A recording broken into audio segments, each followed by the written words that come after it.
And check. We should be going live. Waiting for, there we go. We should be going live. Waiting for, there we go. We should be going live. Yeah, I'm shutting off that. Yeah, I'm shutting off that. Bob, you're in the future. Tell us what the lottery numbers are. 5, 6, 9. Yeah, there's a 5, 6, 9. Okay. Yeah, there's a. You should probably mute that because that's just going to get really distracting. You should probably mute that because that's just going to get really distracting. You can mute the tab or something like that. You can mute the tab or something like that. Hello. Hey, that works. Oh, look, other Bob hasn't caught up.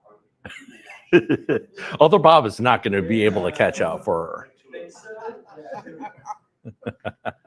Other Bob is going to be perpetually behind. It's a manifestation of the digital age.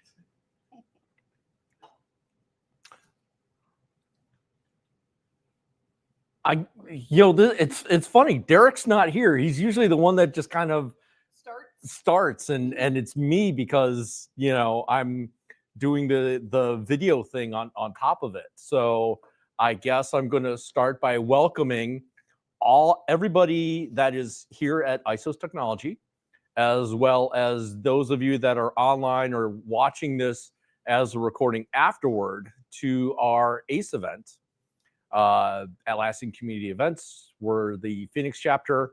My name is Bob Wen. During the day, I work for an Atlassian service partner or solution partner called C-Prime, helping clients with their needs, particularly with Atlassian. And I do a heck of a lot of other Atlassian-related community things, such as helping out this group and being the producer of a Atlassian-related podcast called The Jira Life.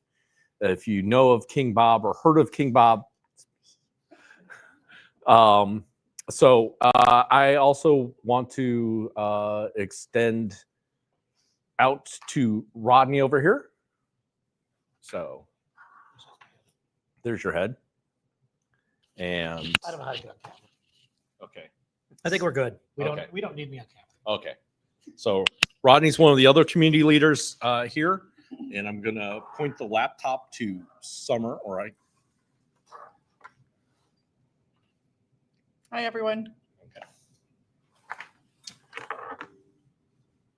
And as we kind of continue on, I don't know if we should. We have a number of people here. We only have the group of us online. So do we want to do introductions here locally? Yeah. How do you normally do it? Do you start from that end or do you start from that end? From the middle and out. Okay, so we've done the middle. All right, we'll start over there.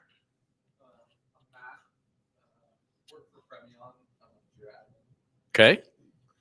Welcome, Matt.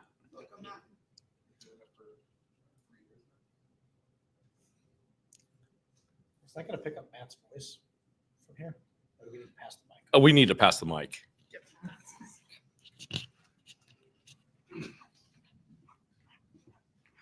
Can you repeat what you said? The warm up. I'll come back. All right. I'm Matt Topel.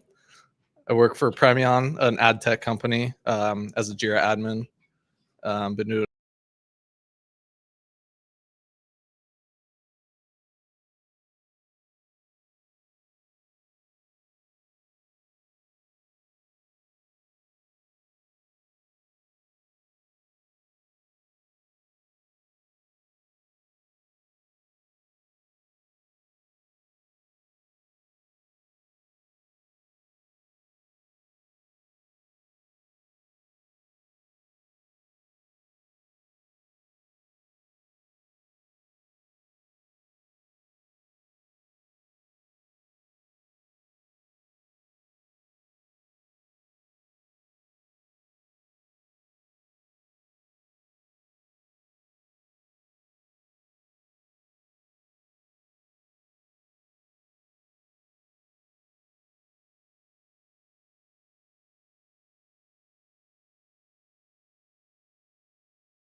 I'm Isaac March. I am a sales operations coordinator here at ISOS.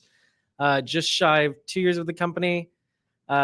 Just managing the numbers, owning some internal process, and a little bit of partner relations. All right, I'm Philip. I work with an engineering firm here in the Valley as the kind of Jira, Atlassian everything. So I'll go ahead and pass it on because you already met me. I'm passing on the mic. Same here. I'm Wendy Grappentine. I work for a company out of California called Business Data Inc. as a Scrum Master. Then I became, basically, I'm the de facto Atlassian administrator for Jira, Confluence, and Jira Service Management. And I'm the de facto Desk Pro administrator. I am looking for another job. So if you have any leads, let me know. Okay. You're with who again? I'm sorry? Business Data Inc. out of California. Hello, everyone. My name is Jordan Clark. I actually work with for Atlassian. I joined the company in December, work out of Queen Creek. Obviously, we're team anywhere. So yeah, nice to be able to live here and work for a great company. I am on our SMB sales team focused on Jira Service Management. So Queen Creek. Yep. Hey, everybody. My name is Ben Lucchese. I work for a company called Ridgeline. I've been with them for about 6 years. I'm a software developer and I'm the technical lead on my team. And I'm a Jira user, Atlassian user. Thank you, Ben. Hello, my name is Susan Lynn, and I am coming from employers, insurance, workers' comp, and I do program management, portfolio management, and I've been an Atlassian administrator in the past, but I've been in this ecosystem for a couple decades or so.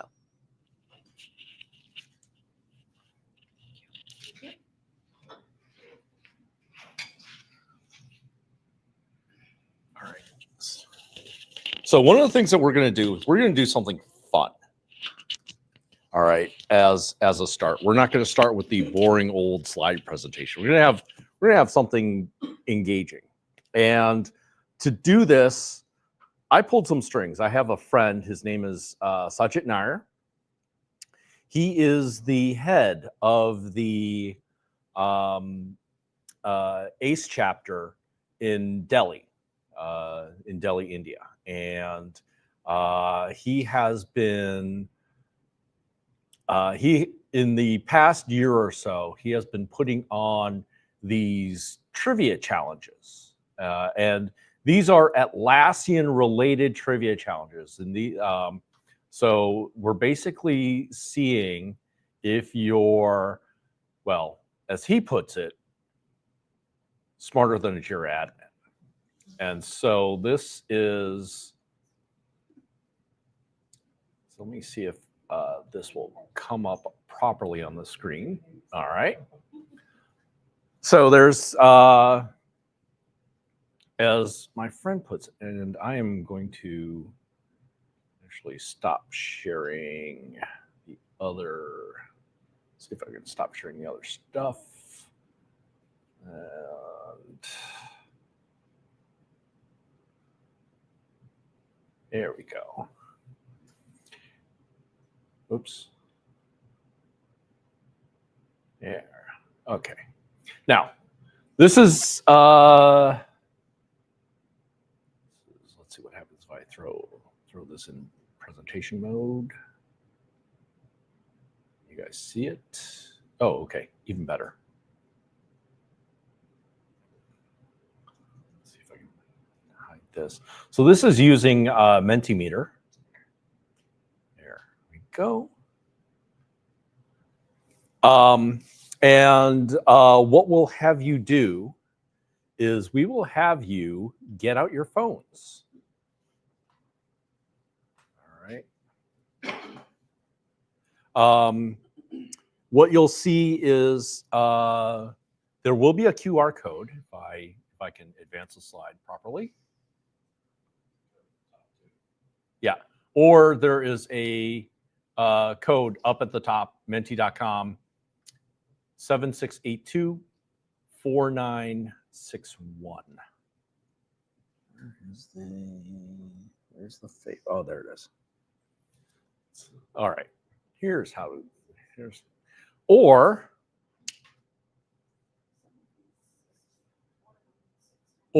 if you want to be smart, grab that QR code.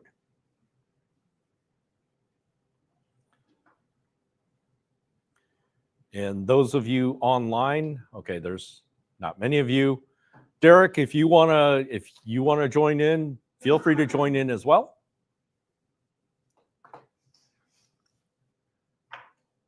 All right. Everyone all set? Everyone see it? All right. So we're doing this for fun, but if we get some winners on the leaderboard, there are Sajid has promised certification vouchers as a prize. Okay, so if you've ever taken an Atlassian certification exam, you'll know that the professional level exams are quite, they're a little pricey.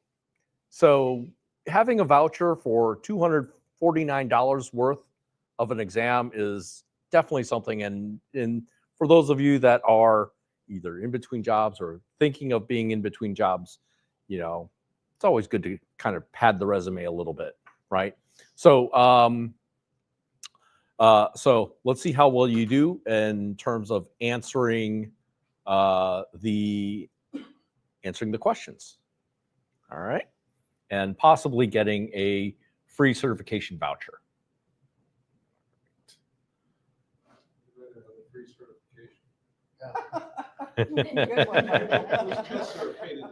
All right.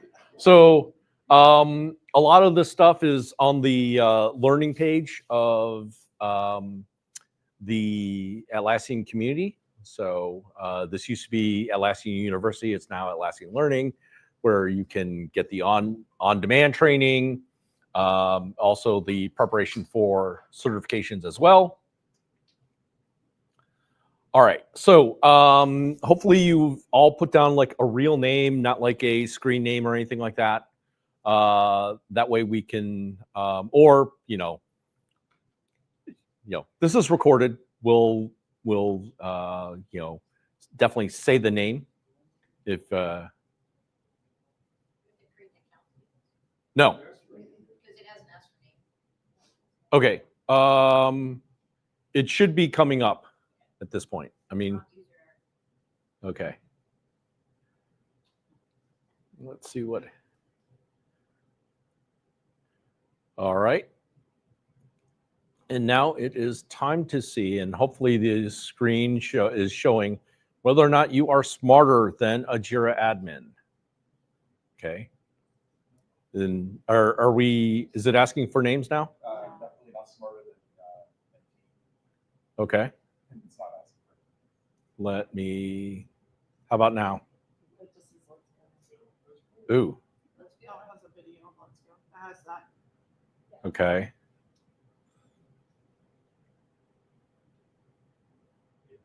Okay, now. Okay. Okay. So we're waiting. I know. I should have gone through this a little more. It's been a while since I've actually hosted an Are You Smarter Than a Jira Admin podcast. All right, we've got 12 players. Seeing if there's any more. All right. Here we go.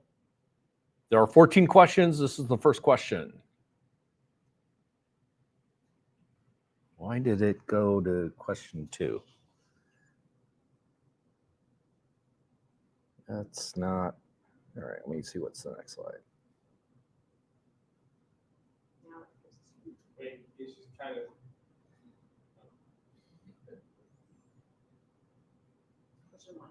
Okay, back to question 1. Oh, I have to press enter to start the quiz. All right. Where is Atlassian headquartered? All right. You have your choices on your phone.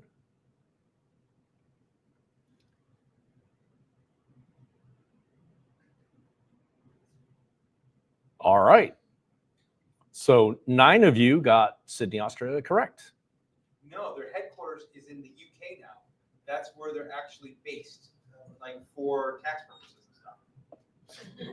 So I think I should win. Thank you. I'm still invoicing Josh. Well, we made it one question. One question, and we already know one of the people that's in the hole. All right, question number 2. All right.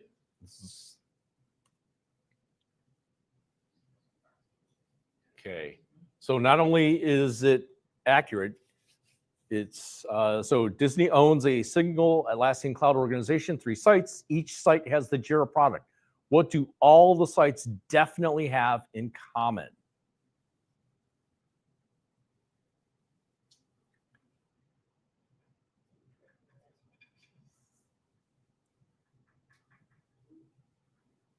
I think, by the way, probably people shouldn't be watching the screen for the timer. Yeah, don't watch your screen. This is one time where we're encouraging you to watch your screen.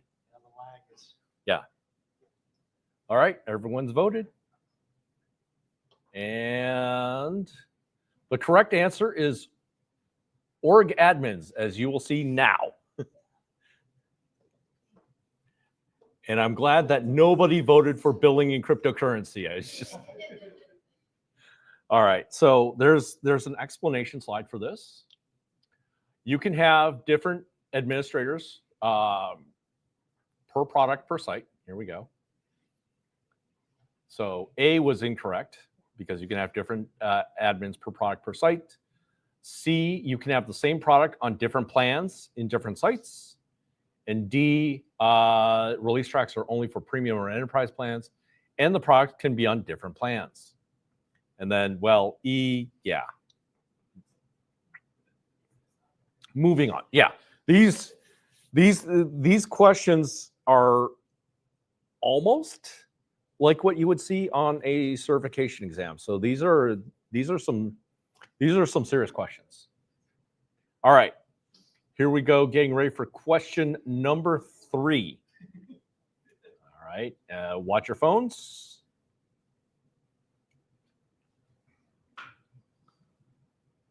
The evil queen, Snow White, says the line while looking at herself in the mirror.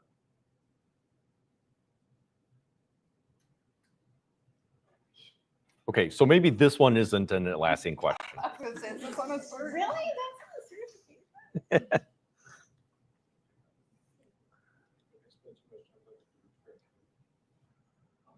not a certification. And those of you that, I'm glad nobody said, hey, Alexa, on the wall. But those of you that thought mirror, mirror on the wall, got it incorrect. It's the movie. Yeah. All right. Moving on. Question 4.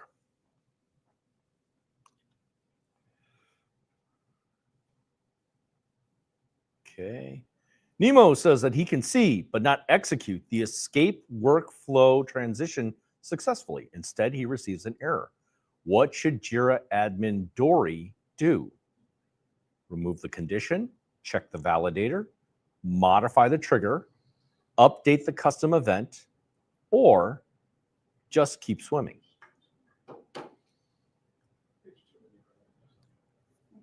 Maybe he's not supposed to.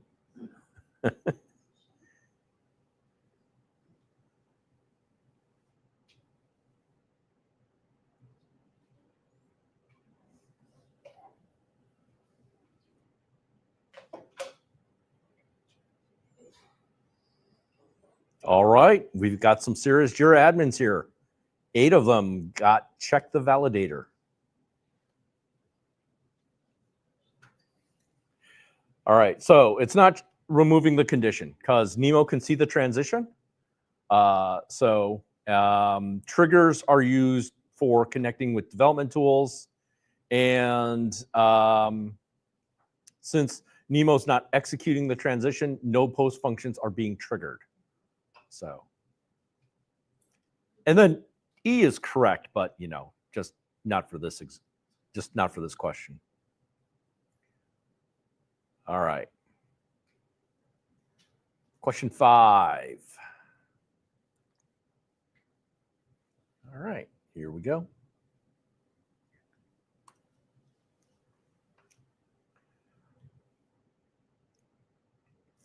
What is the actual last word in Queen's Bohemian Rhapsody? No, this is not.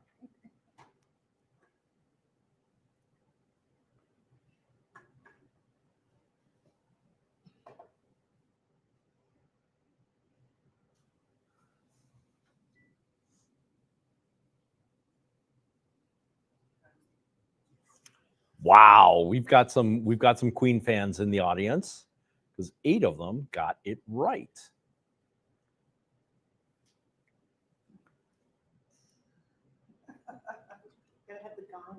Yeah.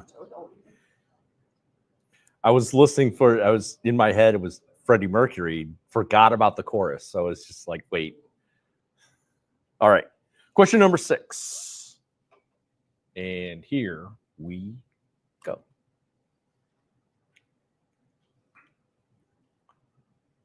Snow White wrote an automation rule to assign housekeeping tasks to each of the 7 dwarfs. It fails only when assigning to Grumpy. What's wrong? Grumpy lacks a project permission. Grumpy is already the reporter.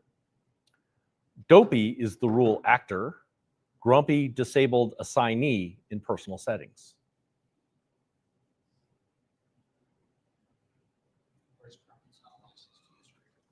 All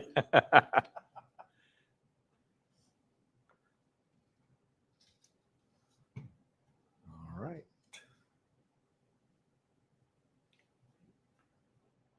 All right, and most of you have voted correctly. Grumpy lacks a project permission. So let's see what's going on here.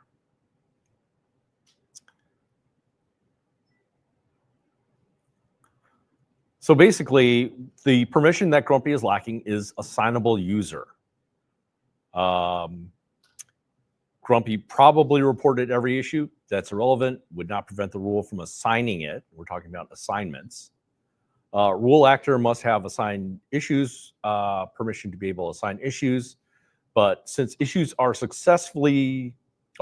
being successfully assigned to the other dwarfs, Dopey must already have that permission he needs. By the way, Dopey would also need and have the assignable user permissions to assign to himself.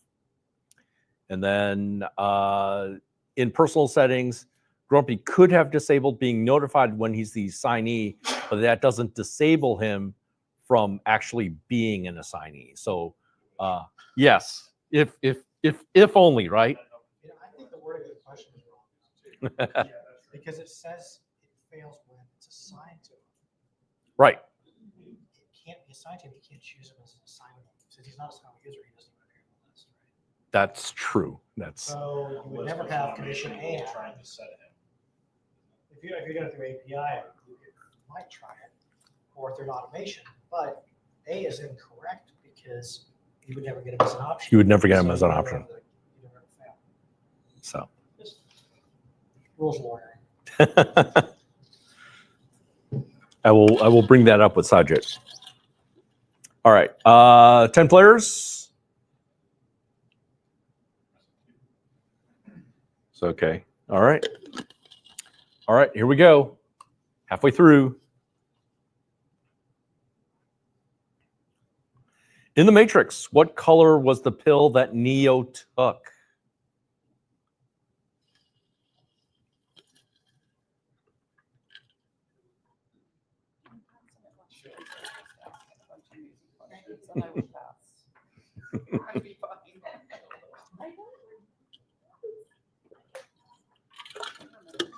So you have a 50-50 shot. Oh. And it looks like most of you took the red pill. Congratulations. All right. I think we're taking a look at our leaderboard right now. We are doing it now. All right. Do we want to look? Do we not want to look? Do we want to see who's in the lead? All right. All right. Let's see who is in the lead. Uh-oh. And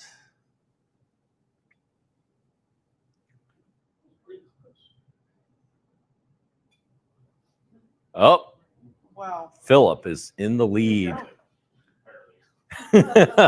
and right there at your heels is Derek. So, yep. All right. Now, one thing to note is it Michael the fastest, or is that? Oh, is it on the top or the bottom? Yeah. Is it Stephen or Michael? How would you know which one? I don't know. Yeah. I'm like, wait, which one is it? It looks like it's. I think it's underneath. Are you answering my? Bad UX. Oh, no.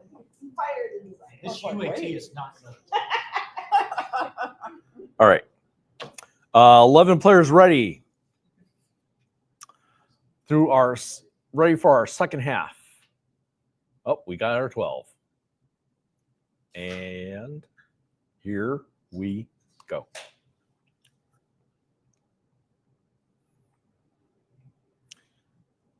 All right. In The Lion King, who's the evil uncle?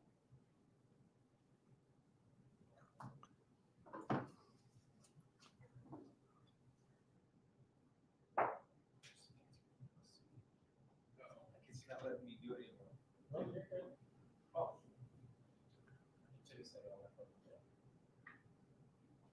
User error?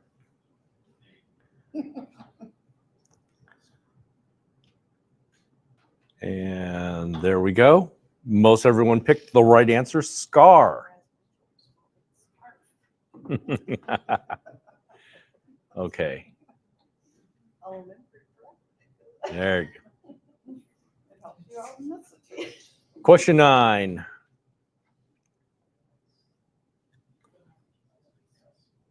All right. Ready for question 9? This might be a serious one. Put on your thinking caps.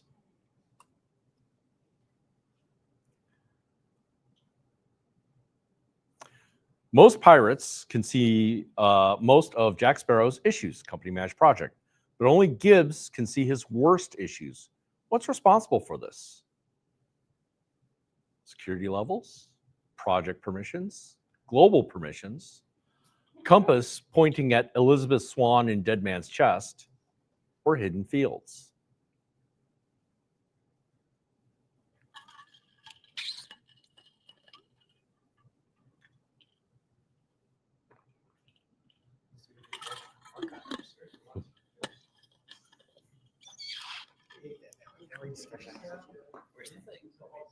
There is a character limit on the questions that you can put down in Menti. So work items is actually making it more inefficient. And yeah, well, yeah.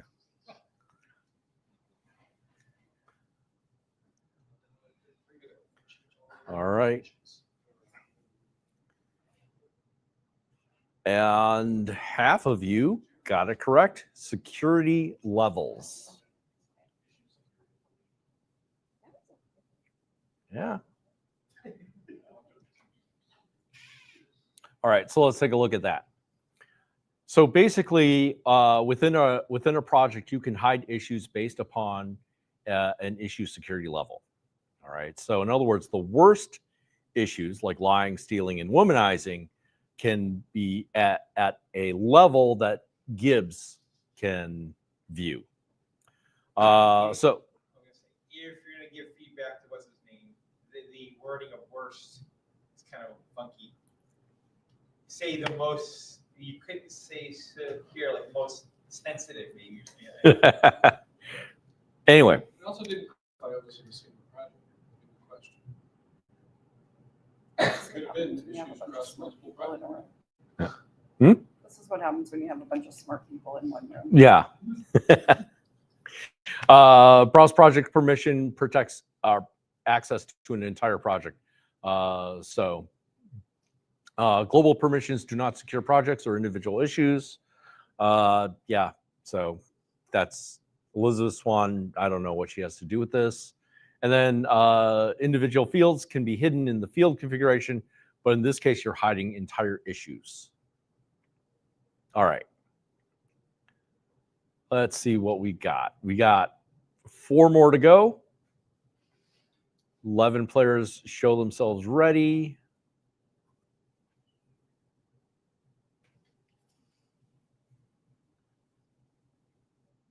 Okay, and go.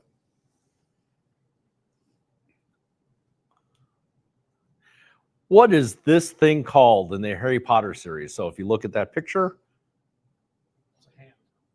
it's a hand. What's the hand holding? How many points for spelling? Points for fixing autocorrect. Yeah, there you go.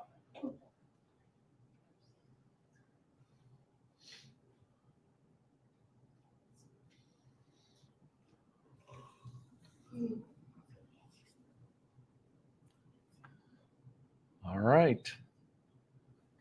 So 4 people. Golden snitch. Snitch was also acceptable.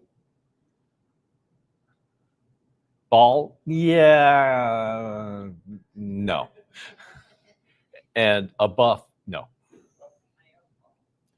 From Survivor? I don't know. We had some very good Harry Potter fans. I'm wondering if people are excited about the new Harry Potter on Max, HBO Max, right? Well, they just casted the kids, so you know. Well, all right. Question 11.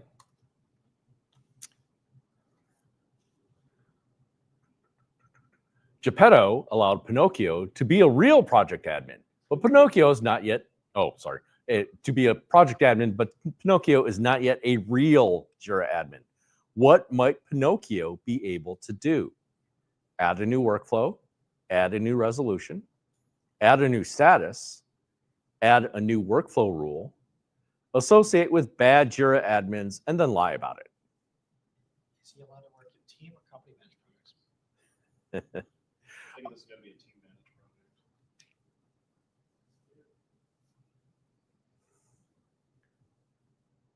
project. I would say that this is applying to a company managed project, not a team managed project.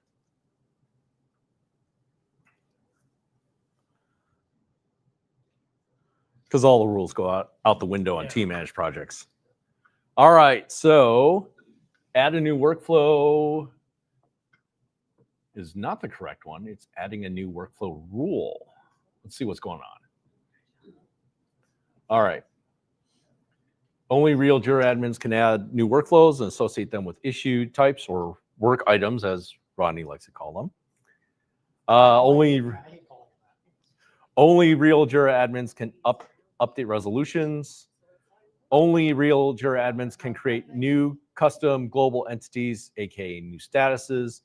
Even with the new edit workflow permissions, users can only select from existing statuses. So the answer is D. Edit. So there is a new permissions out there called edit workflows. That is a project-based permission. It can be granted to users who are not Jira admins to make certain updates to existing workflows that are not shared, including adding workflow rules. Okay. Yeah, I know it's a little controversial, isn't it? Or just it's a little controversial. So there's also the simplified projects workflow where people can go and start creating whatever crap they want to. There's kind of a if I remember right, once you add something to a simplified workflow, it no longer becomes a simplified workflow, and then it just stops. Unless it is not shared with anything else and that edit workflow permissions is turned on. Yeah. All right. Home stretch. 12 out of 14. Got 8 players right now. People are getting punchy. We got 9. Any more? All right. Here we go. Up 10. All right.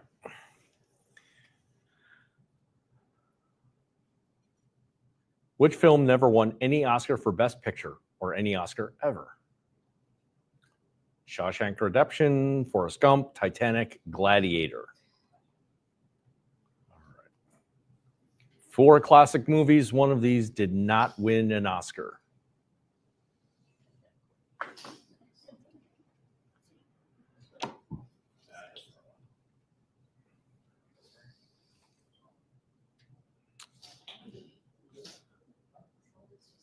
All right, congratulations to 8 of you that got Shawshank correct.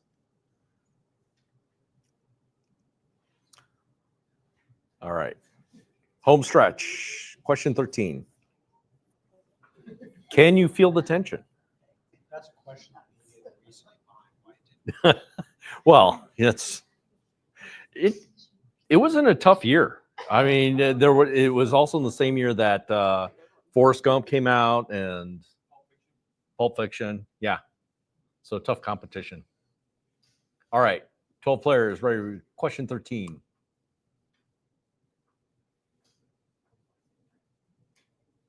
Aladdin is helping Jasmine migrate from one Jira Cloud site to another. What cannot be migrated? Automation rules, bottle genies, they're far too high maintenance, URL fields, some attachments, or deleted issues.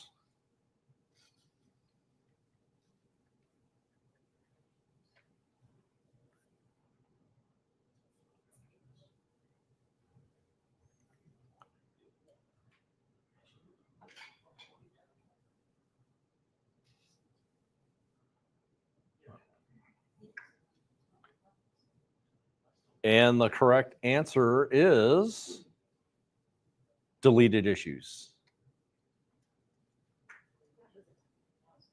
Yeah. All right. So why? A, automation rules are imported. C, any custom fields, including URLs, are imported.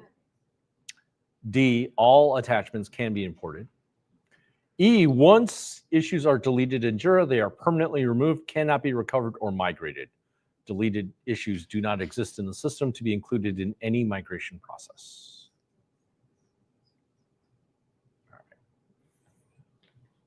All right, here we go. Last question. This is for all the marbles. Or, a free certification. So how well you do on that certification, that's up to you. So, all right, here we go.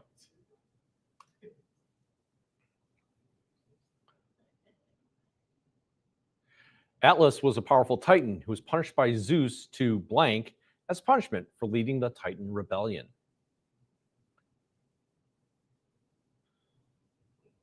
Holding the sea on the shoulders, holding the earth on his shoulders, holding the heavens on the shoulders, submitting a Jira ticket with 15 statuses.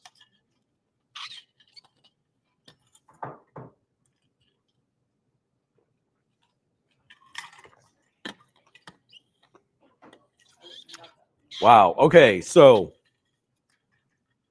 most people see Atlas holding a big globe. That's actually the wrong way. He's holding the heavens on his shoulders, which is the correct answer. Hi. Hi. You late? Yes, I am. Oh, okay. No worries. Nope. Welcome. Do you want some food? Yeah, there's. Food if Yeah, you want maybe I'll some food. grab some. Yeah. So. Somebody else gave it last place. Yeah. Okay.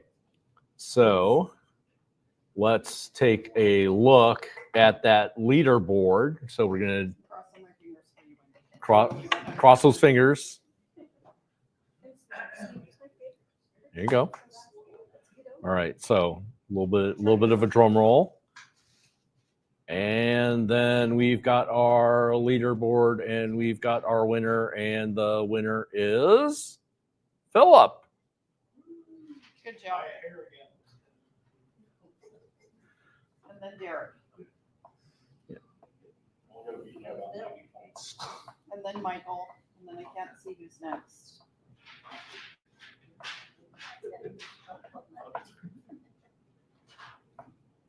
All right. So, like I said, one of the things I've been doing is helping Sajid out. That's why he was able to give this special edition to me. There are other editions of Are You Smarter Than a Jira Admin? There's also a Are You Smarter Than a Confluence Admin? And then one time we did Are You Smarter Than a Trello Admin? So if you really want your brain stretched, by all means, take go onto YouTube, subscribe to that particular channel. It's called QuizWiz. That QR code is going to take you to that channel on YouTube, but it's called Ace QuizWiz.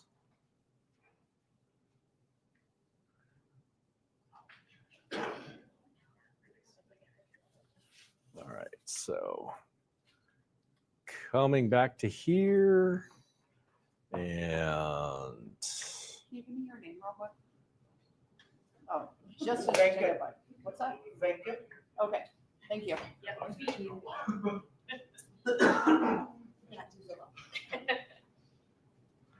all right.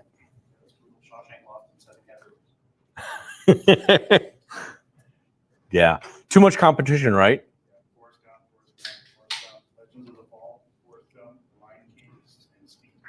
Yeah, that's very crowded here.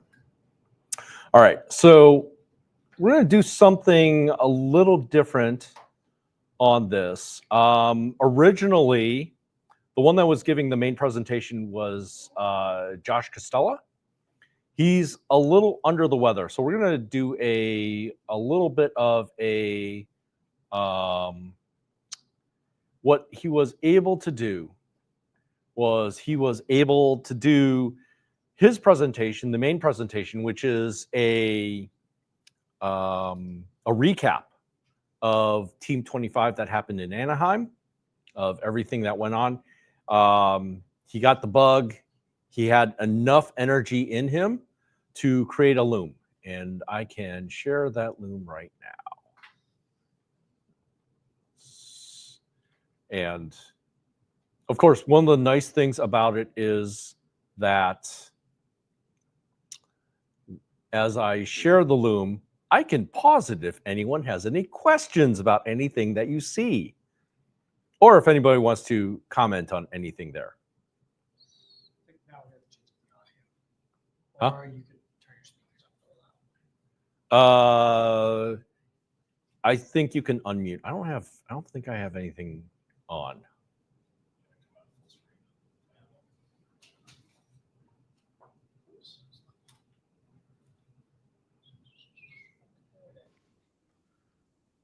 Hello, everyone, and welcome to our Team 25 recap event. My name is Josh Costella. I'm the COO at Zalt, Platinum Atlassian Solution Partner. And at first, I just want to apologize that I'm not there in person with you guys. Really bummed that I unfortunately can't be there tonight, but I still wanted to go ahead and record the presentation so that way you guys can still obviously experience it. And I'm especially bummed that I'm missing out on the amazing barbecue. So with that, I just want to say thanks to all my fellow Atlassian community leaders who are there shouldering the load for those of us who are absent. We really appreciate your effort and tireless work to put these events on and make this happen for us. So thank you. All right. So we have a pretty packed agenda. So we're going to get into it here in a second. We'll be talking about Atlassian's system of work, Rovo and AI highlights, some product updates.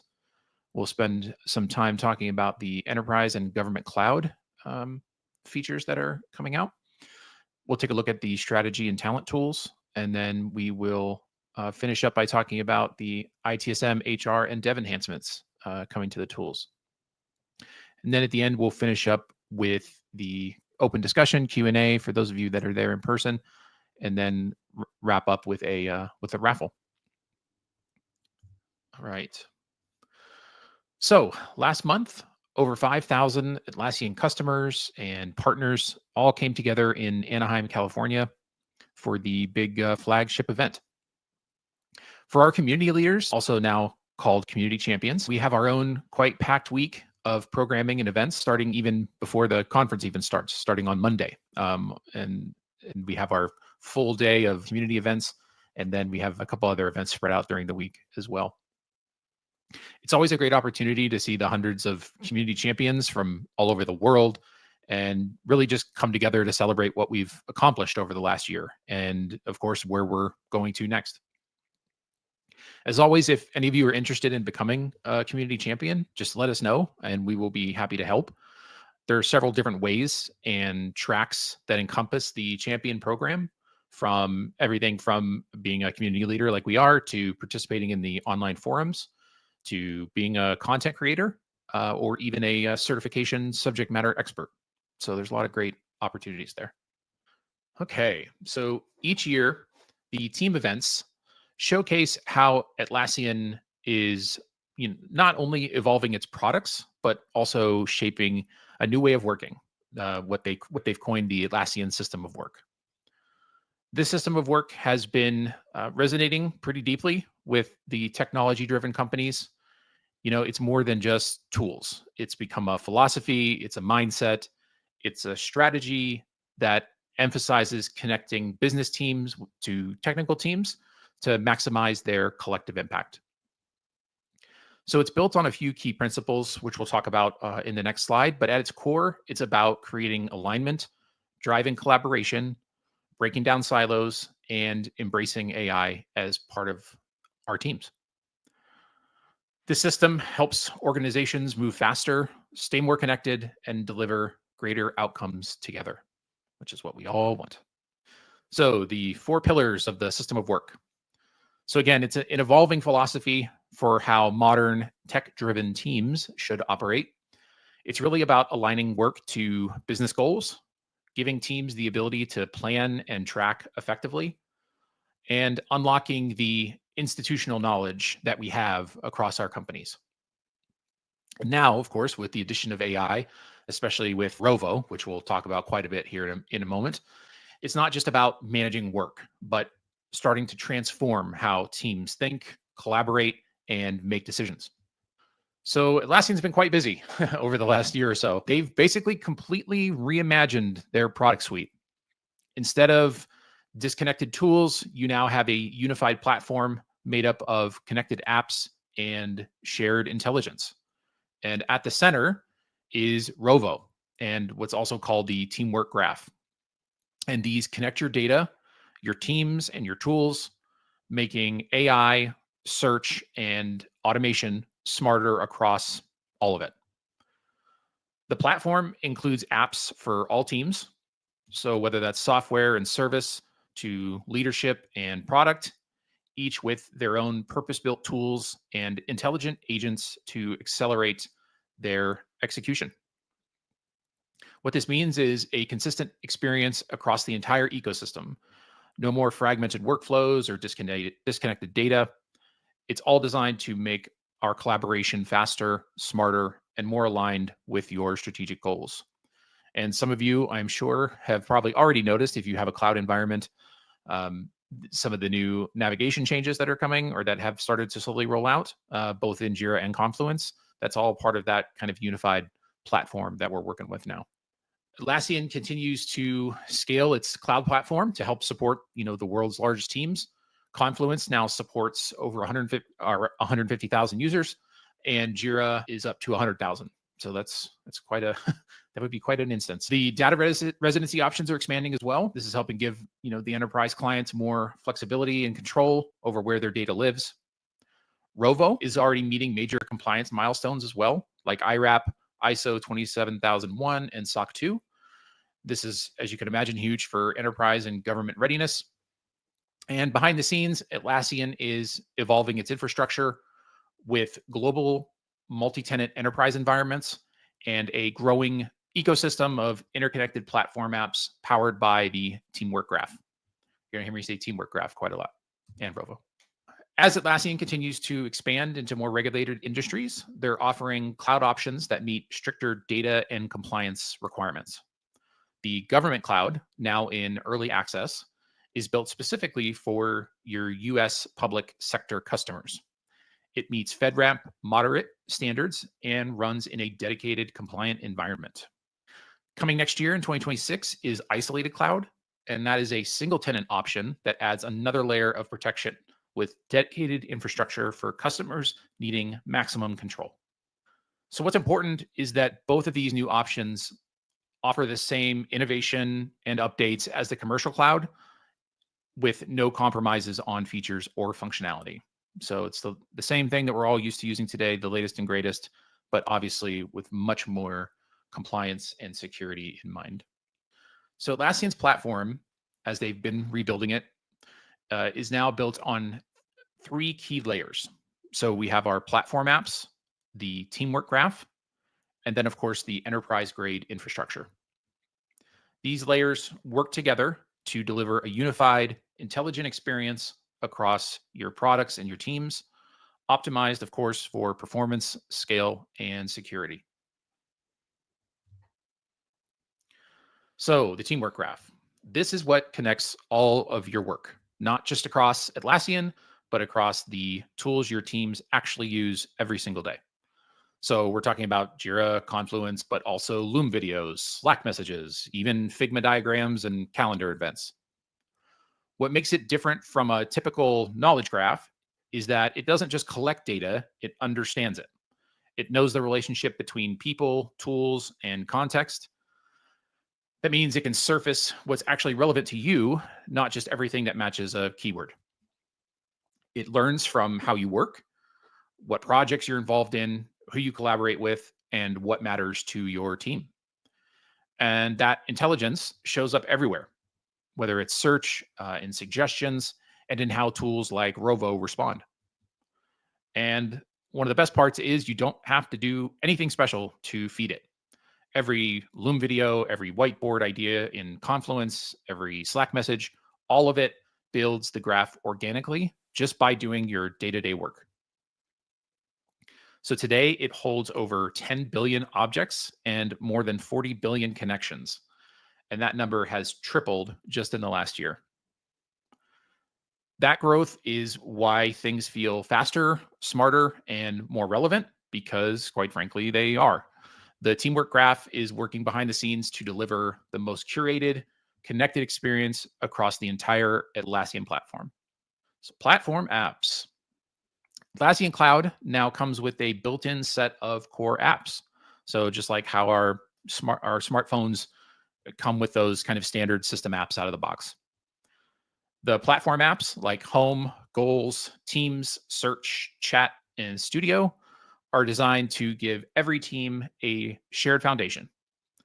They're not just helpful add-ons, they're actually quite central to how teams connect, align, and move their work forward across the platform. So the Home app, if you're like me or like anyone else nowadays, it's easy to feel like you're bouncing between apps all day, whether that's Jira, Confluence, Slack, Loom, Teams, constantly shifting context. Isn't it great? The Home app, though, is designed to bring that all together. It's a personalized hub for navigating across your entire system of work, Atlassian tools and third-party apps alike. You'll see a frequently visited section with your most used workspaces, whether that's a Confluence page, Loom video, or even meeting in Teams. Home also uses the Teamwork Graph to surface smart recommendations, like reviewing Jira comments, catching up on a campaign walkthrough, or diving into a doc that you've been looped into. It's tailored to your role and your work. And for those that don't know, this is currently available to all cloud customers. So goals, tracking goals, I'm sure you all can relate to this. Tracking goals across a company is usually quite a challenge. They can live in dozens of places, spreadsheets, slides, emails, documents, and that makes alignment really hard. The Goals app gives every team a single place to track outcomes, not just tasks. You can see company-wide goals, you can drill down into team objectives, and even connect your work in Jira directly to those goals. It's not just about visibility, it's about keeping everyone focused on what really moves the needle and gets things done. Goals is also now available to all cloud customers. So when it comes to design, Atlassian has done a full design refresh across the platform, not just to make things look better, but to make them feel more consistent and intuitive. That includes a new color system with light and dark modes, updated fonts, and over 1,000 new icons. They've also made nearly 6,000 accessibility improvements and simplified core navigation elements like the app switcher and create flows. The result is a cleaner, faster, more unified experience, no matter which product you're in or what kind of team you're on. So the big news out of Team 25, Rovo. So Atlassian has been steadily building Rovo into something much more than just another AI assistant. Since launching around 6 months ago, Atlassian has already seen more than 1 million users leverage AI features every month. It's now a full suite of AI capabilities designed to work across all your tools, data, and teams, all powered by the aforementioned Teamwork Graph. And this year, Rovo got a major upgrade. It's smarter, more accessible, and more deeply integrated into how work actually gets done. So let's take a look at what it looks like now. So Rovo itself has evolved into more than just a chat tool. It's now made up of 3 dedicated apps: Search, Chat, and then the brand new Studio. Search helps you find anything across Atlassian and connected tools with the results tailored to your role and context.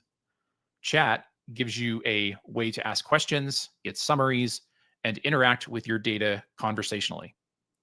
And Studio is where you can build using low-code, no-code tools to create agents and automate workflows that fit your team's needs.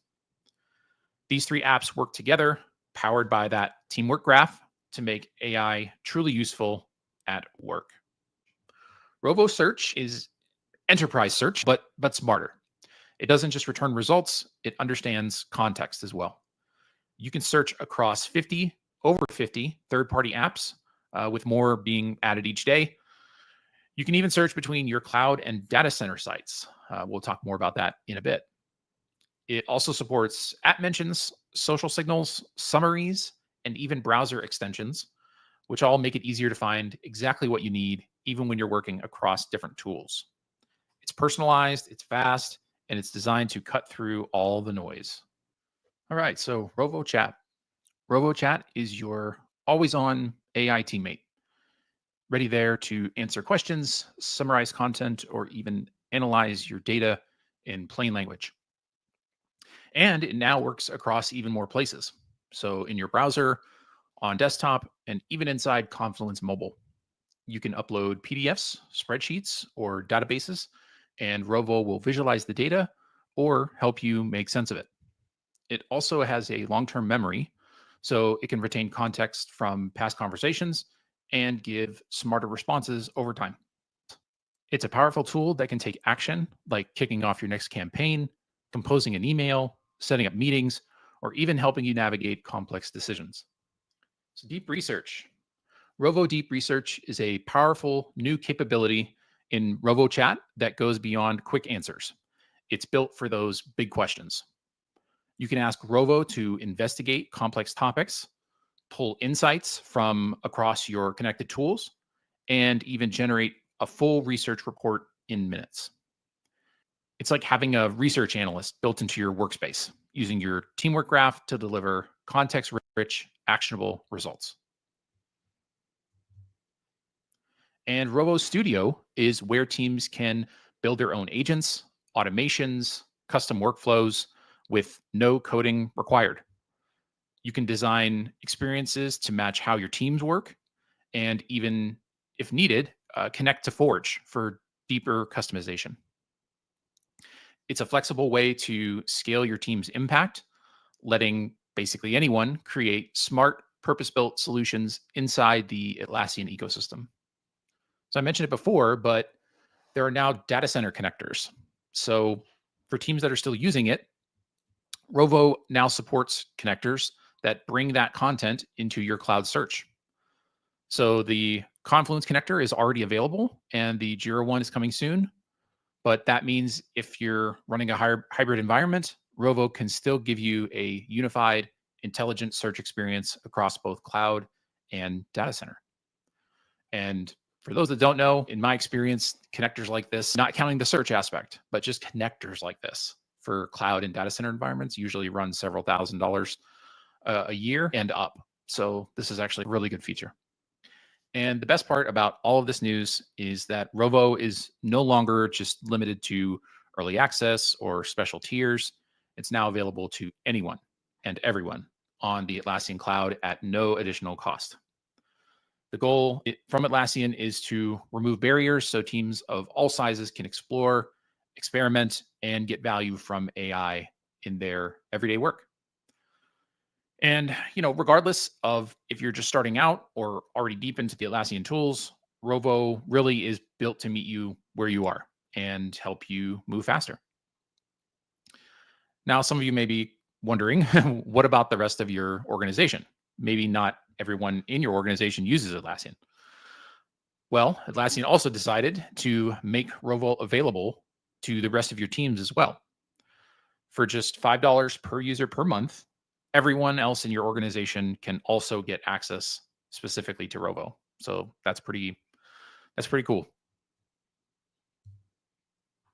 All right, let's talk about teams. So Atlassian, of course, like always, continues to level up its core tools, Jira, Confluence, and Loom, with new features that benefit all teams, not just the technical ones. So let's take a quick tour and see what these updates are. So for Jira just got a pretty big usability boost. The list view now works like a spreadsheet, perfect for tracking tasks in bulk. The work item view has been redesigned to highlight key information and support threaded comments for better collaboration. And you can now label work items with custom tags, not just issue types. This should help give teams more flexibility. And one of the biggest pieces of news, public intake forms lets anyone submit requests, even if they don't have a Jira license. And now also with custom project templates, your friendly neighborhood Jira admin can spin up new projects quickly with built-in best practices. Where was this 15 years ago? Just kidding. All right, Confluence. It is now more dynamic and interactive than ever before. You can now see who's viewing and editing a page in real time.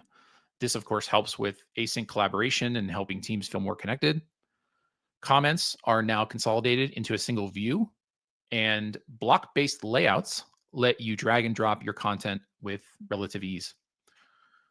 New collaborative content types like whiteboards and databases are also now native to Confluence. And then, of course, AI helps suggest edits or summaries based on your content. And the new Live Docs feature enables real-time collaboration on drafts even before they're published. And Loom is now quite deeply embedded in the Atlassian platform. You can now record Loom videos directly in Jira and Confluence, and this makes it easy to share feedback or walkthroughs without even switching tools. Video editing is pretty much instantaneous. You can simply toggle words in the transcript, which is a really handy feature. You can even turn a Loom video into a bug report or convert it into a Confluence document with screenshots and structure. And with Rovo Search, you can now find any Loom video by keyword, topic, or even transcript right from inside the tools. So the Teamwork Collection. Atlassian is now packaging its core tools, Jira, Confluence, Loom, and Rovo, into a single offering called the Teamwork Collection. It's basically built to help tech and business teams collaborate seamlessly with a focus on alignment, communication, and execution. It's available today and starts at $15 per user. And of course, you can still purchase these tools individually if that works better for your team. But this actually does save quite a bit of money. The real value, though, here is combining the human and AI collaboration, help kind of turn your everyday teamwork into measurable business outcomes. So whether, if you're a growing startup or a large enterprise, this collection can definitely help your teams move faster together. So AI for meetings. Atlassian is using AI to make meetings more valuable, not just shorter. The Insights agent automatically summarizes your meetings, pulling out key decisions, action items, and next steps. And it delivers all that directly into your chat tools. It works across Zoom, Teams, and Google Meet, and connects your teamwork graph to bring the full context from Jira, Confluence, Loom, and more. It's a simple but powerful example of that human and AI collaboration, helping turn all of our meetings into actual momentum.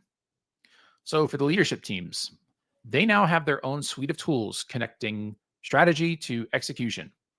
Focus, Talent, and Align, along with some Rovo strategy agents, make up Atlassian's new strategy collection, designed to support planning, people, and performance at scale.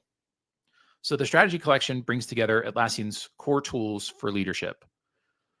Focus, which is a hub for strategic planning. Talent, which is for workforce visibility and optimization. And then, of course, Align to connect strategy to delivery. These tools work together to help teams stay aligned, plan with clarity, and scale their impact from the top level goals all the way down to execution. So focus. Every company, of course, approaches planning differently. Some work in annual cycles, others plan quarterly, and some, in my own personal experience, have even set their goals retroactively. But one thing is always true, plans need to evolve. We all know markets shift, competitors move, and priorities change fast, and most tools can't really keep up. And that's why Atlassian built their new app, Focus. And Focus turns static strategy into a living dynamic plan. You can track how goals, work, teams, and funding connect all in real time. These 4 elements come together in what Atlassian calls a focus area, the core unit of strategic planning. You have your goals that live natively in Atlassian. The work rolls in from Jira and Align.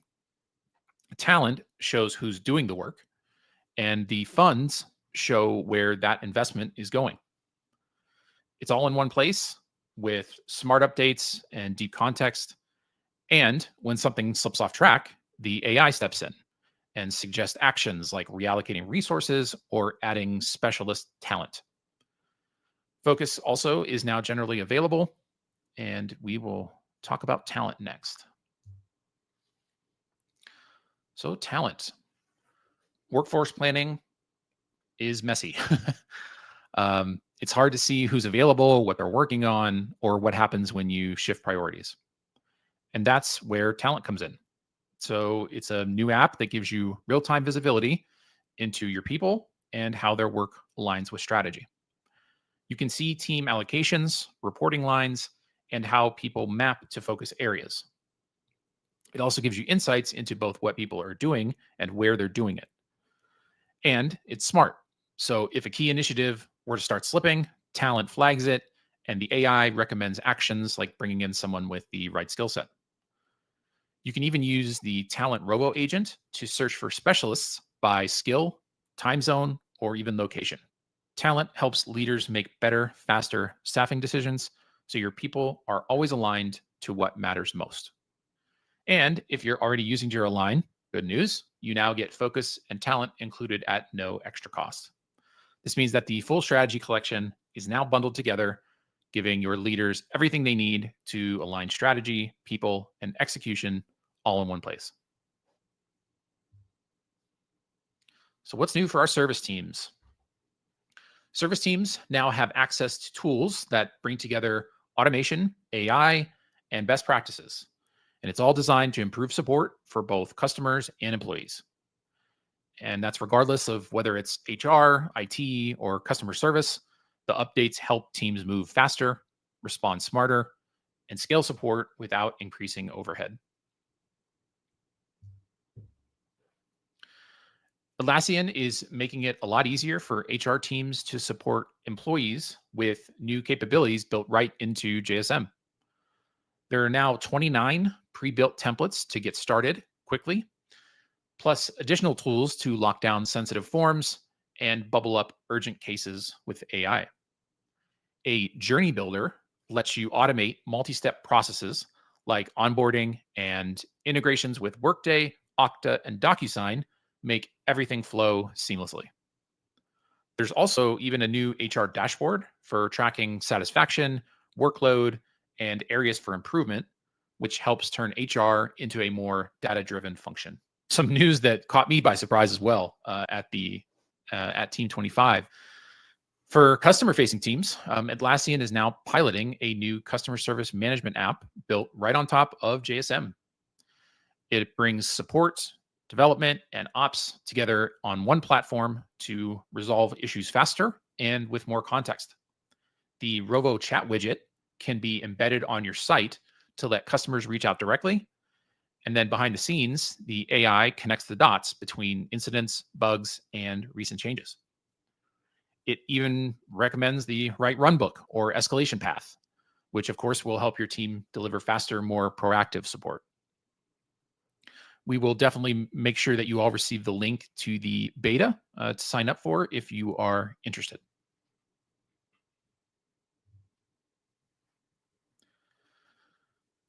Atlassian's virtual service agents are also changing how teams handle internal support. They work anywhere, in Slack, Teams, or your portal, and of course, respond in your preferred language. These agents analyze sentiment, prioritize based on urgency, and recommend the right SME, and even auto-create incidents when needed. And most importantly, they help surface the root cause, not just the symptoms, which should help speed up resolution and reduce repeat problems. It's AI-powered service that truly elevates the experience for both your agents and for your requesters. And last but not least, our favorite teams of all, our software teams. From Bitbucket to Jira Product Discovery, Atlassian is doubling down on helping developers and product teams ship faster with smarter tooling and, of course, built-in AI. All right, so let's talk about Rovo Dev Agents. So Rovo Dev Agents are designed to help developers stay in flow. They work inside tools like Bitbucket and GitHub with no extra setup and no context switching. So here are some of the examples of what Rovo Dev Agents can do. So eliminate back and forth on task clarifications. So when a developer is assigned a task, a Rovo Dev Agent enriches it automatically with related work items, relevant documentation, and designs from your knowledge base, and then even provides a step-by-step breakdown of what needs to be done. This, of course, helps your developers get started right away. Automatically generate working code. So Rovo Dev Agents can take requirements and turn a Jira ticket directly into working code. Validating fixes and reviewing code faster and better. The Rovo Dev Agent validates the fix against acceptance criteria right at the start, so the code quality is better from day one. It also reviews pull requests based on your standards before a human even gets involved, which speeds things up dramatically. And in fact, Atlassian's own engineers have been using Rovo Dev Agents, and they have seen a 45% improvement in PR cycle time. The Rovo Dev Agents are now available in a public beta. All right, and Jira Product Discovery. Jira Product Discovery just launched a new premium edition with enterprise-grade features like analytics, permissions, and roadmap control. Teams can now build unified roadmaps that span multiple projects, keeping everyone aligned, and track how the ideas connect to the strategic goals. It's built for scale without sacrificing the visibility or control that teams need. And then just to kind of wrap up, Rovo really is the game changer. Atlassian has doubled, tripled, quadrupled down on Rovo, and it's kind of the heart of all of this now.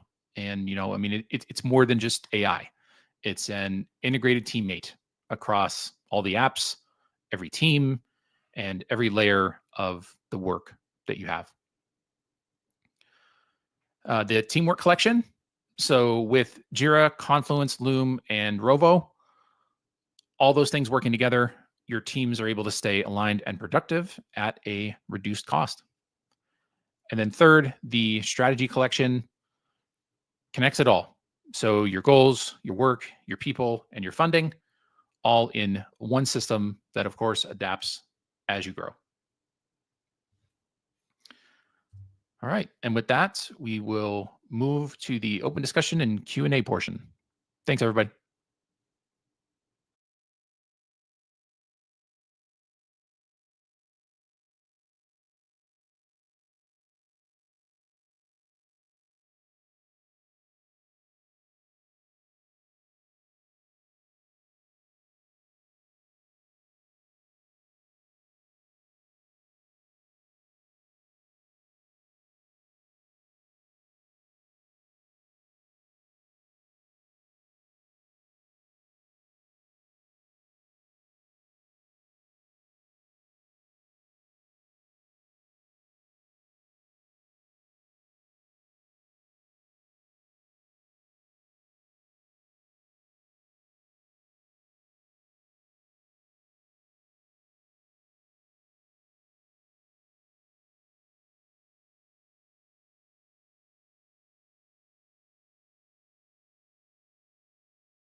All right. So hopefully I am all good. I think what we can do is so first question, how many people here in Phoenix were there in Anaheim for Team 25? So so a lot of this news was kind of old hat. You saw the keynotes, and heard the buzz going around. You probably saw some of the demonstrations too that they had. What was so Michelle, right, from Appfire, what was the number one thing that just kind of blew your mind at Anaheim? Well, product wise, incorporating Loom, digesting Loom, turning potential Loom text into not just graph data, but actually executing on a workflow, creating an issue in order to, like, you could create a Loom, explain something to your team, and then essentially Rovo could conceivably execute end to end, but it still gives you the option to approve, because you may not want to trust Rovo doing it for you, but it at least give you the option to go in and say yes, no, or audit. Okay, yeah, that was pretty good. Stephen, you had something? Yeah, I mean, it was the first keynote in a while where afterwards I was genuinely excited. Like I ran to the Rovo booth because there were some use cases that I worked out before Summit. And I was like, oh, Rovo would kind of, like, this would fix some stuff, but ultimately in Rakuten, I work for like an umbrella of the company, and I help subsidiaries within the umbrella. So I'm not in their process. I'm an admin, but it's hard for me to then come along and say, hey, we need to pay a $20 per user AI thing to solve a use case I have in your environment for one project. That doesn't really work. And so I kind of shelve those. And so there's some tedious things that I do to maintain some automation rules, spin up some automation rules. And I immediately ran to the Rovo team and was like, okay, so here's the thing I want to do. Can I do it? And we demonstrated it almost in real time on his computer, minus a couple of pieces, because it just would have taken some time to prove out if it could solve a couple things. But I was genuinely excited by that. And that was, I'm eagerly waiting for it. Apparently it's not an environment because we're in the middle of doing our renewal stuff. Otherwise we would already have it because we're a big enterprise customer. And that's where the initial rollouts are, I guess. And so once that's there, I'm just very eager to begin with it. So, Okay.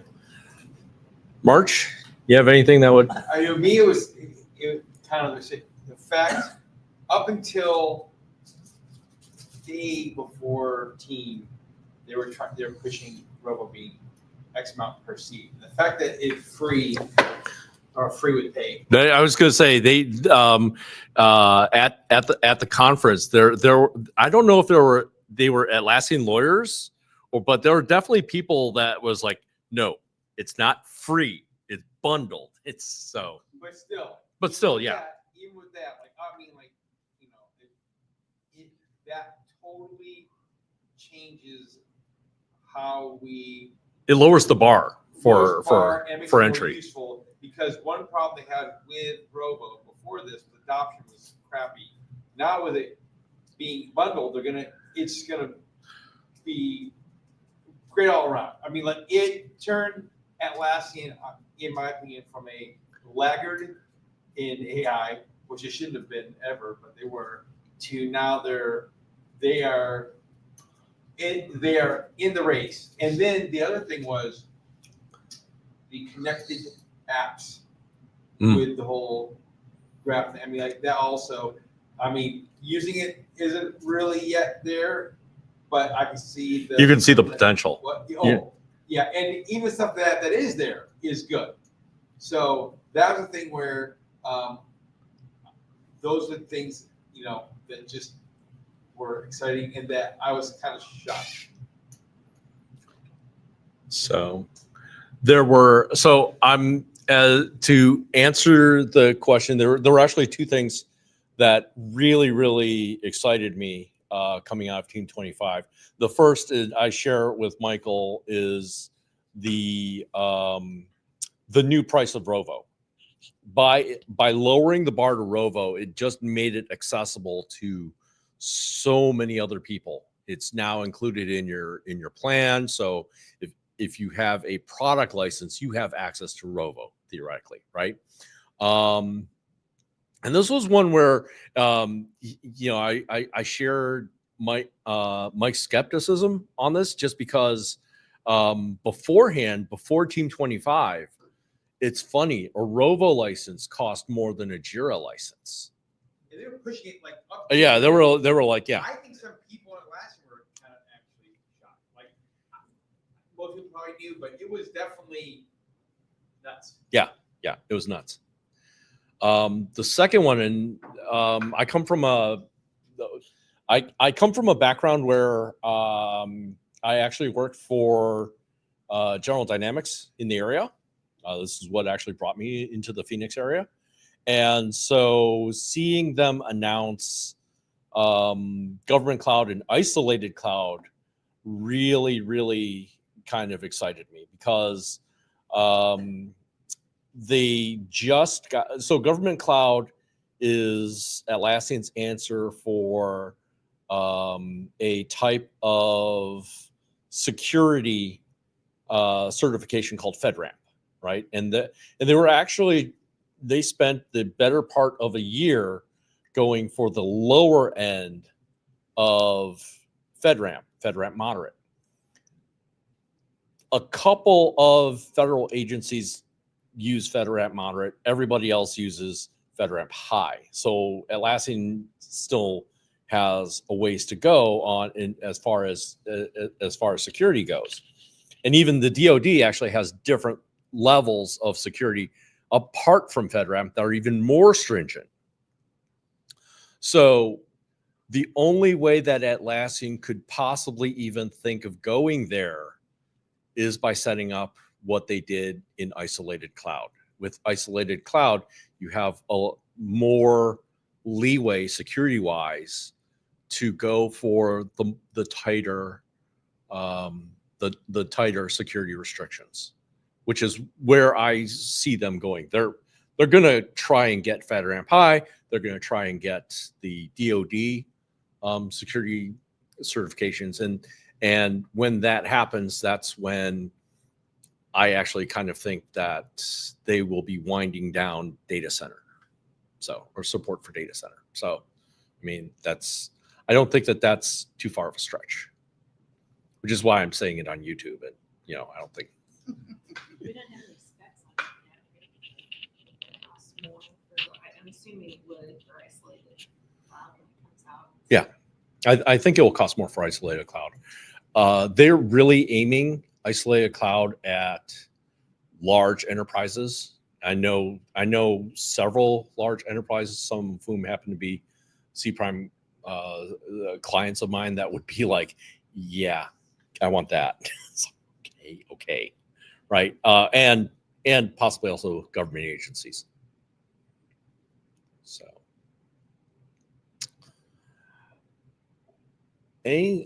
so at this point, I think it'd be best to open it up to questions. I think we'll also kind of shut down the live stream because I'm not sure if there's anybody still on that may have questions. I think I see, I don't know how many people I see. I think, I still see 4. So I think Derek is still hanging on. Good for you, Derek.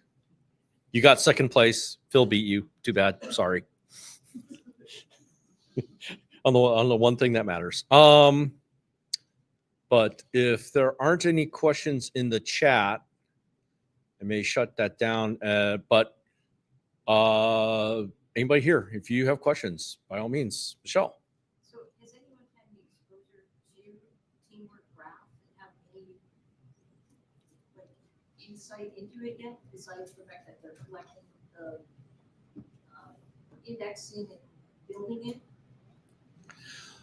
So the short answer is, my short answer is no direct experience, but I do kind of get where they're coming from. It's not just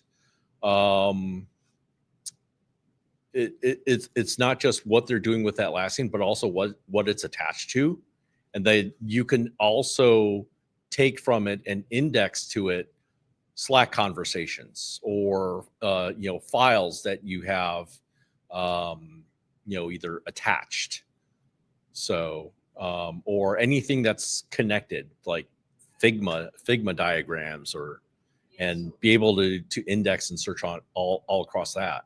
What I really want to understand is, can you exclude what it indexes?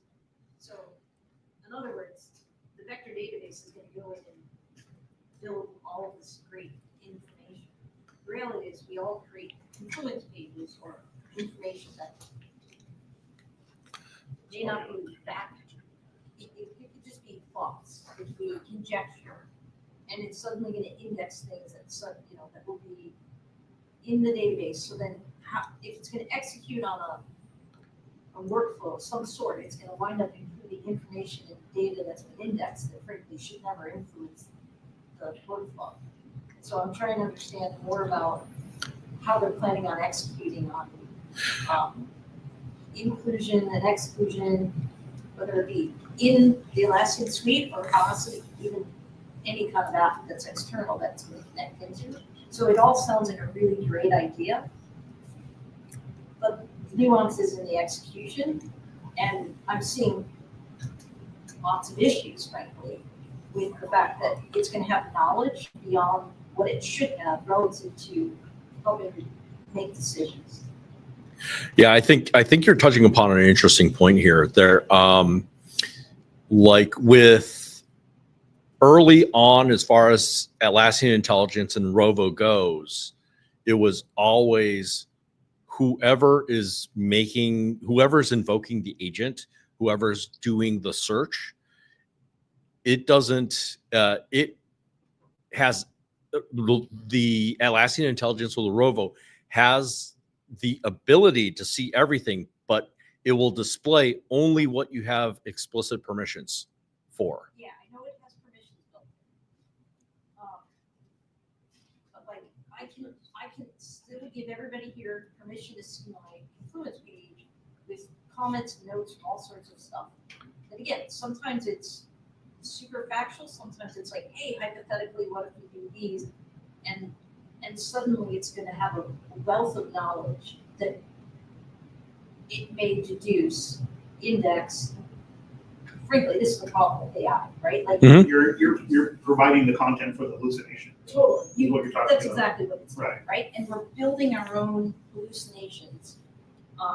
And so I'm trying to really understand I get the whole concept, like, it's great, it's wonderful.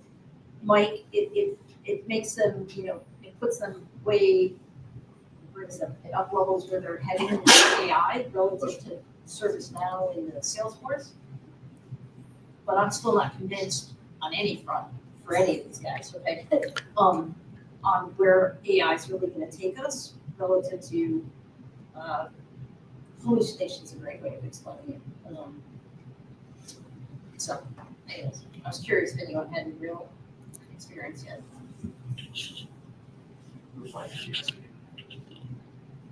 And this is coming from a marketer, guys. I'm a product marketer, very technical one, but I'm not a dev, I'm not an admin, but these are the things I think about relative to where we're going societal, and then how this is going to be executed by any one of these guys. Yeah, I mean, that kind of thing's top of mind for me too, because we've got a very big org, a lot of subsidiaries, all within the same Atlassian org. There's some spillover in terms of permissions and whatnot, and so we could be providing the ammo for our own hallucinations, which, if anyone not familiar, hallucinations when AI comes to a conclusion that maybe wasn't supported by the data it was provided, it's just kind of it hallucinated. It made it up. It made it up. Yeah, or But made we made up. inferences, it should. Yeah, and that's the more better. The point way to put it is we're providing false data for a different conclusion when it shouldn't. And yeah, I think that's going to be, a point of fine tuning that we're going to need the tools to be able to manage in some form. That's why I was asking. So yeah, I don't know if those exist yet, How they and how well the smart, like, okay, you're this role, you can see this data, how well it does navigate that. Probably hear lots of stories. Yeah. Well, I think the Rovo agent is like it's kind of a RAG solution with an Atlassian, so it cannot hallucinate, but it plays with like what the agent is. It just tries to summarize it based So I on think the that's context. V1 of it, but V2, like, the V1 is super simple, and it's more just honestly, it's really just a chat summary, right? Let's be real. Yeah. V2, where they want to take it, is more agent and decision-making and doing things, right? So it's the V2 I'm worried about. Yeah. Right. This is the generation part of it. I mean, we saw that Rovo Dev agents could now, from your Jira issue, generate code. So that's still going to probably require at least some human to take a look at it and see if it'll actually run, let alone compile, right? Well, they talk about what technology they're using to run their AI for doing like code generation. That's exactly what I'm going to say, by the way. Atlassian is not transparent at all about what model or anything about, and that's what I've noticed is like they provide, like, when you use Claude, or you use OpenAI, or like Google, every model that you use has a version. I mean, you can use like the main label or a version, and so you get predictable-ish type results. Where Atlassian completely is not transparent about anything about their about what their base model that the agents use, and and I don't think it's, right now, it's getting better, I guess, because the base models from all the providers get better anyways, but it's definitely, I would not call it the Einstein model, right? And yeah, so no, they don't, and that kind of bothers me. What do you Well, think? and the actually, likelihood at our, is? at our Rovo event that we had, was that last year? Yeah, that was like near the end of last year. A Yeah. long time ago. Some of you guys were there, and someone asked this question, and the person who gave the presentation was from Atlassian. He was one of the product managers of Rovo, and he would not answer the question. So in 100% likeliness, they're not hosting their own model. They're using somebody else's. We don't know, I but don't think they have said about that they're. but How, They're like, not- think about what it would take. well, to I mean, like, actually they could host be your own using, model doing yeah, this. there's a whole bunch of open source. I mean, like, they're just not transparent about it, and not even if the quality is good. I mean, like, they might be doing things that are based on the query, they're dynamically popping it out, like if it needs a large context, like they could be doing some cool things that you don't care. But I'm just telling you right now, my experience with Rovo, although it is getting better, it's still like they're not transparent about it, and you know, it kind of, the proof is in the pudding still. Like Bob said, like, and especially if you have auto-generate code, like especially center code, you want the sharpest tab. I mean, there's one thing about making a choice about should I go A or B and having, you know, any model can do that. But if it's like something very complex, you want the best model. And I don't.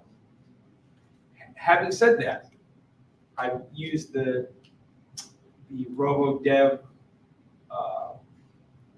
the thing that does the code review, the pull request. So what's it called? Yeah. Yeah.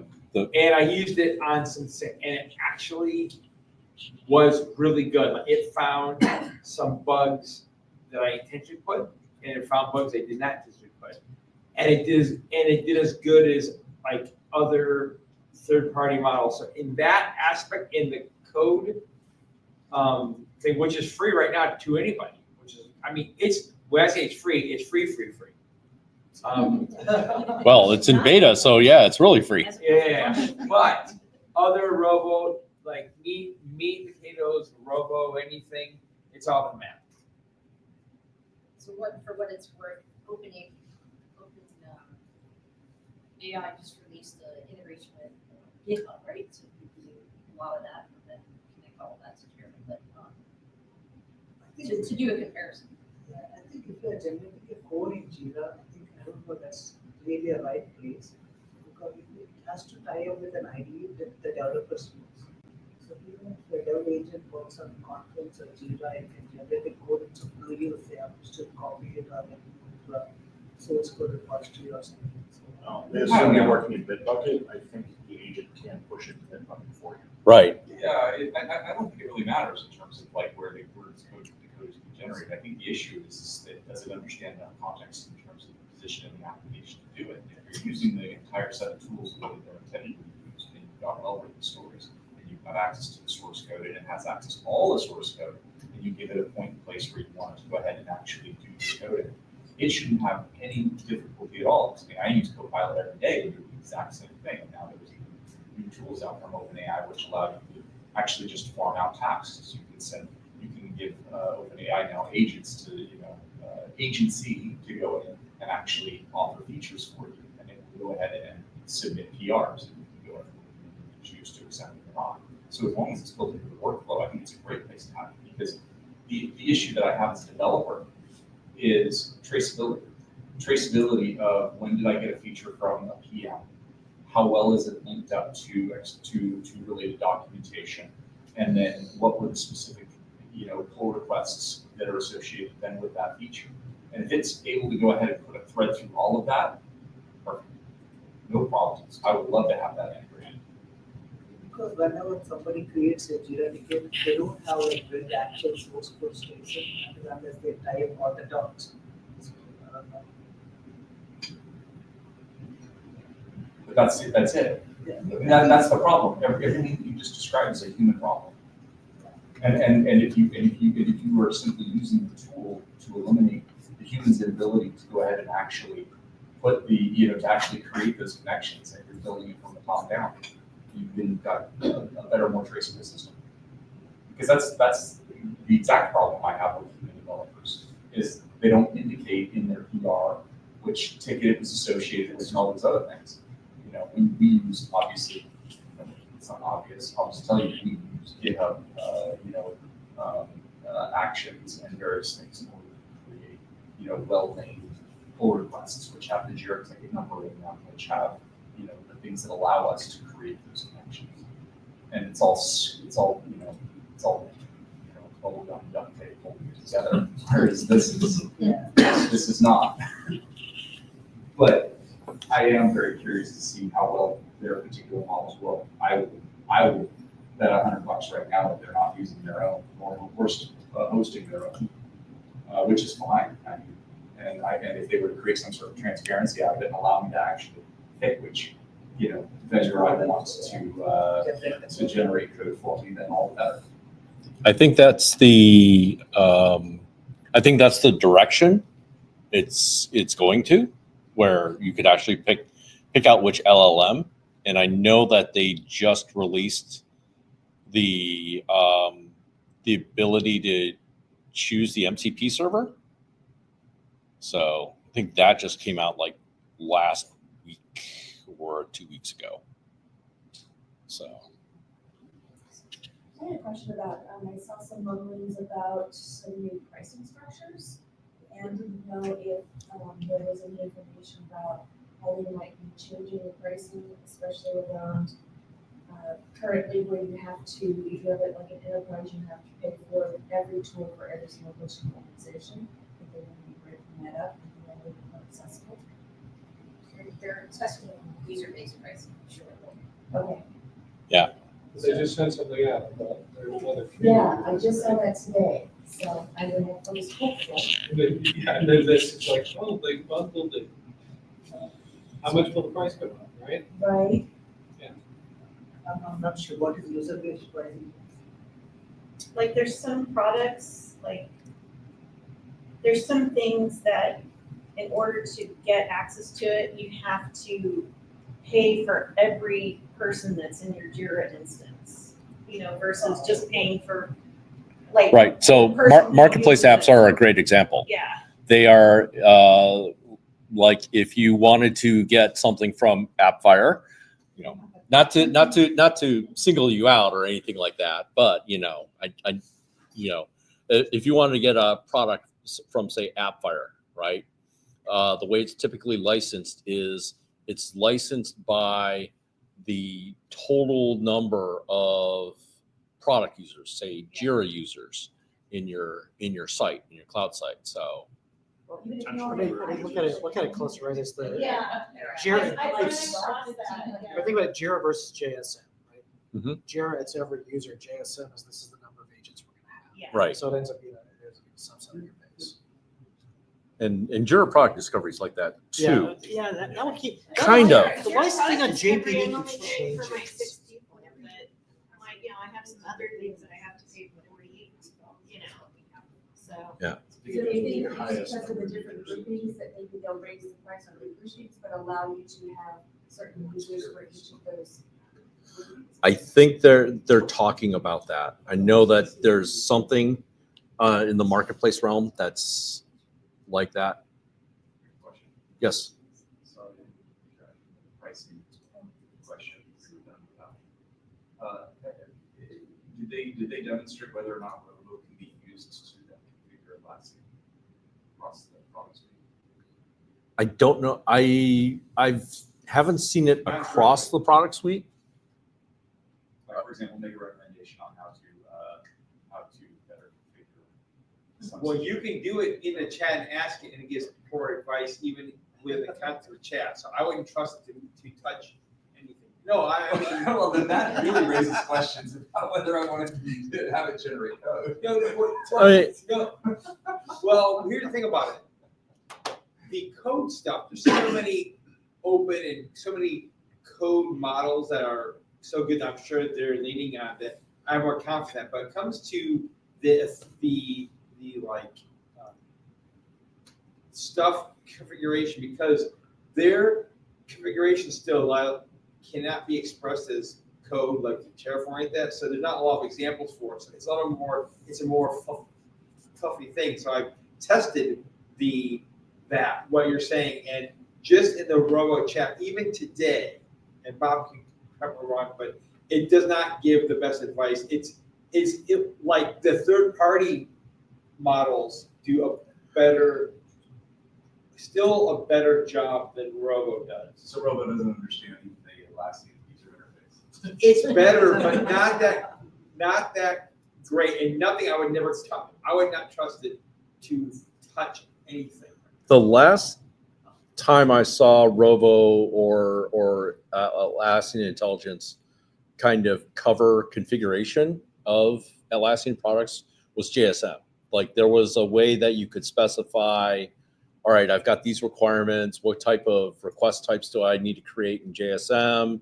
What sort of custom fields in these request types? I haven't seen it go any further than that. So. Yeah. It seems like they missed the boat on the root cause their tool. It seems like they changed too much too fast and didn't re-index their documentation. Well, I mean, it's like on the product that I work on, we've been gone hog on integrating AI agents and tools and whatnot into the core of our product, so that customers can ask questions about how to configure aspects of it or do whatever they want to do with it.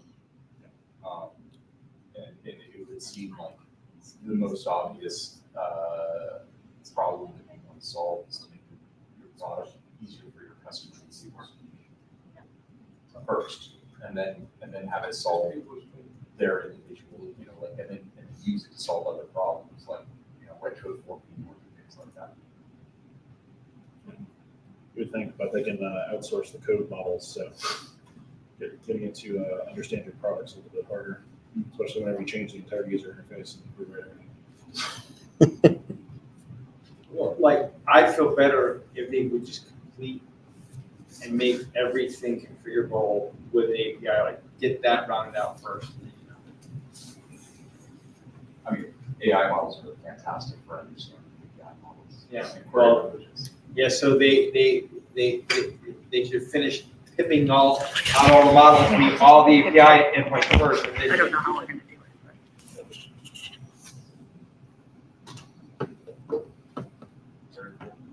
Let's do it, Bob.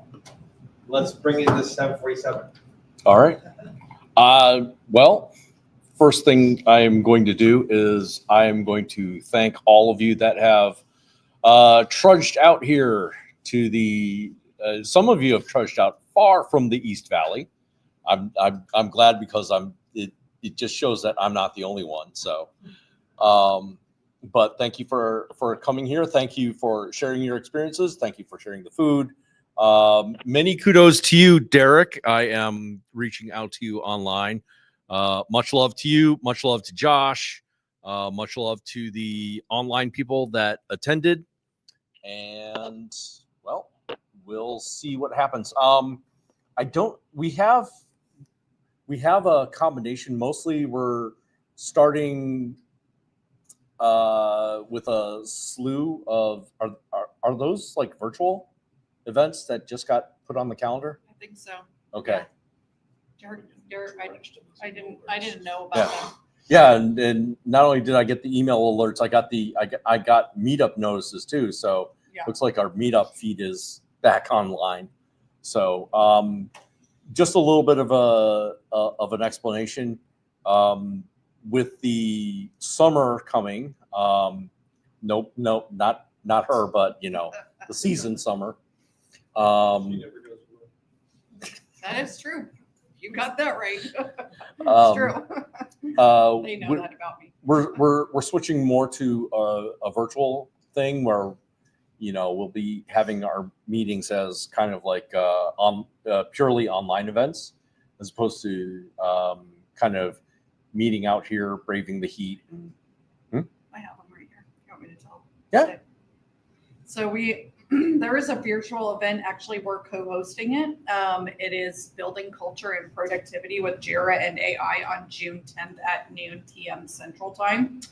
There is also another one, changes in Atlassian pricing models. This one might be good for you, Susan. June 25th at 12 p.m. Mountain Standard Time.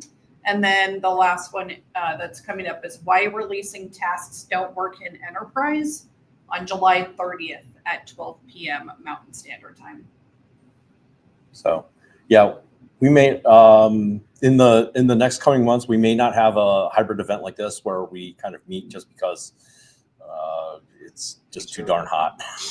Yeah, maybe September, October. Yeah, we'll have our be. next one. Yeah, we'll probably wait until September to have hybrid event or a physical event. So, but thank you all for coming out. I do require a picture. Yes, for we all need of we need a us. group picture. This So. is a request from Atlassian's community managers that from now on we do take a picture. I think it's like kind of like a proof attendance thing, and then also It's a proof of just life. Yes, proof of life, and then it's also just something that I think we should do going forward. So I'm not sure how we're gonna do this picture, but because there's no strangers in the office. I can do a timer. Hold on. Hold on. Okay, okay. You have a stranger, the cleaner guy? No, it's. Okay.